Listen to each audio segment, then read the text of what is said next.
Rikorina, cerita dongeng yang menyenangkan. Assalamualaikum, apa kabar semuanya? Semoga sehat-sehat semua dalam lindungan Allah Subhanahu wa Ta'ala. Hari ini aku akan cerita Abu Nawas tentang istana raja hancur karena lalat.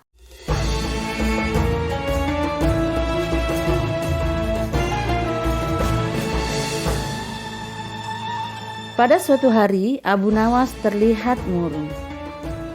Ia hanya tertunduk lesu mendengar penuturan istrinya yang mengatakan kalau beberapa pekerja kerajaan atas titah Raja Harun membongkar rumahnya. Raja berdalih bahwa itu dilakukan karena bermimpi kalau di bawah rumahnya terpendam emas dan permata yang tak ternilai harganya. Namun setelah mereka terus-menerus menggali, ternyata emas dan permata tidak juga ditemukan. Parahnya, sang raja juga tidak mau meminta maaf dan mengganti rugi sedikit pun kepada Abu Nawas. Karena itulah Abu Nawas sakit hati dan memendam rasa dendam kepada perusak rumahnya. Lama Abu Nawas memeras otak, namun belum juga ia menemukan muslihat untuk membalas perbuatan baginda yang tidak bertanggung jawab tersebut. Makanan yang dihidangkan istrinya pun tidak dimakan karena nafsu makannya telah lenyap. Keesokan harinya Abu Nawas melihat banyak lalat-lalat mulai menyerbu makanannya yang sudah mulai basi karena tidak dimakannya. Begitu melihat lalat-lalat itu berterbangan di atas makanan yang basi punya Abu Nawas yang tidak dimakan, Abu Nawas tiba-tiba saja tertawa riang seolah mendapatkan ide. "Tolong, ambilkan kain penutup untuk makananku dan sebatang besi," kata Abu Nawas kepada istrinya.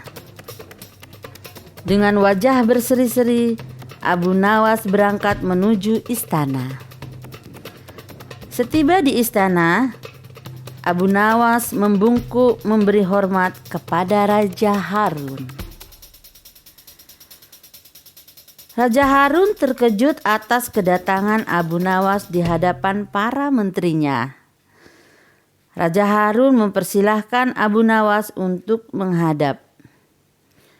"Ampun tuanku, hamba menghadap tuanku baginda hanya untuk mengadukan perlakuan tamu-tamu yang tidak diundang.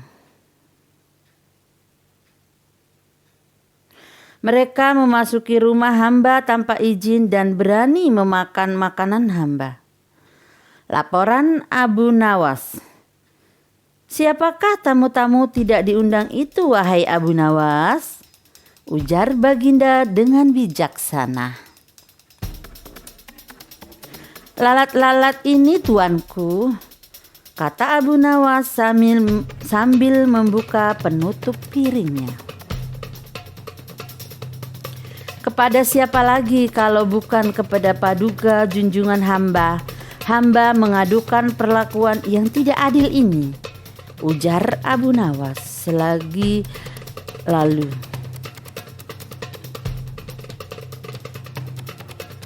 "Keadilan yang bagaimana yang engkau inginkan dariku?" tanya Raja Harun penasaran. "Hamba hanya menginginkan izin tertulis dari baginda agar hamba bisa dengan leluasa menghukum lalat-lalat yang nakal itu," kata Abu Nawas melalui muslihatnya. Akhirnya Raja Harun dengan terpaksa membuat surat izin yang isinya memperkenankan Abu Nawas memukul lalat-lalat itu dimanapun mereka hinggap.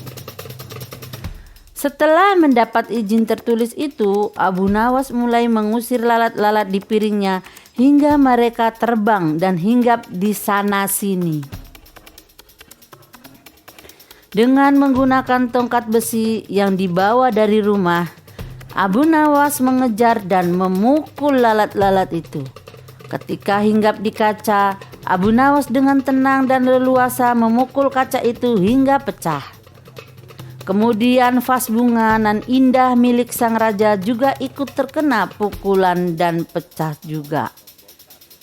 Akhirnya hanya dalam beberapa menit saja seluruh perabot istana hancur berkeping-keping. Raja Harun tidak bisa berbuat apa-apa kecuali menyadari kekeliruannya yang telah dilakukan terhadap Abu Nawas dan keluarganya. Setelah merasa puas, Abu Nawas mohon berdiri. Barang-barang kesayangan Raja Harun banyak yang hancur. Bukan cuma itu, raja juga menanggung rasa malu. Kini dia sadar betapa kelirunya telah berbuat semena-mena kepada Abu Nawas. Hikmah cerita tersebut di atas mengingat perilaku tidak semena-mena menyangkut karakter seseorang. Maka perlu diedukasi sejak dini, mulai dari anak-anak di lingkungan terkecil keluarga, hingga terbentuk dan tumbuh berkembang pada lingkungan yang lebih luas lagi. Yang paling sederhana dengan mengedukasi untuk senantiasa bersikap menjadi pendengar yang baik, mau mendengarkan orang lain, rendah hati, belajar bijak, tak menganggap semua orang sama, dan menghargai pendapat orang lain. Tak kalah pentingnya patuh terhadap norma seperti tidak mengendarai kendaraan bermotor melawan arah, tidak ugal-ugalan di jalan raya, tidak menyelonong ke jalur busway, tidak menutup jalan umum untuk kepentingan diri dan kelompoknya.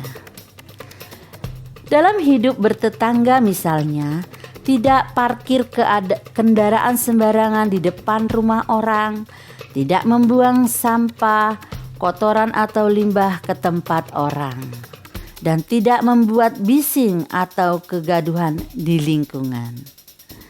Dan masih banyak lagi perbuatan yang tidak pantas dilakukan seperti memaki orang di tempat umum, menghardik, apalagi kalau sampai terjadi perlakuan yang tidak menyenangkan, yang nyata melanggar hak asasi. Inilah beberapa contoh sikap yang tidak semena-mena yang perlu dihindari oleh kita semua sebagai umat muslim. Semoga kita semua menjadi pribadi yang baik dan senantiasa menjaga hubungan antara sesama dengan yang baik. Semoga kita semua dalam keadaan sehat walafiat selalu, mendapatkan rezeki yang berlimpah dan barokah, senantiasa bahagia di dunia dan di akhirat. Amin, amin, amin, ya robbal alamin. Wassalamualaikum warahmatullahi wabarakatuh.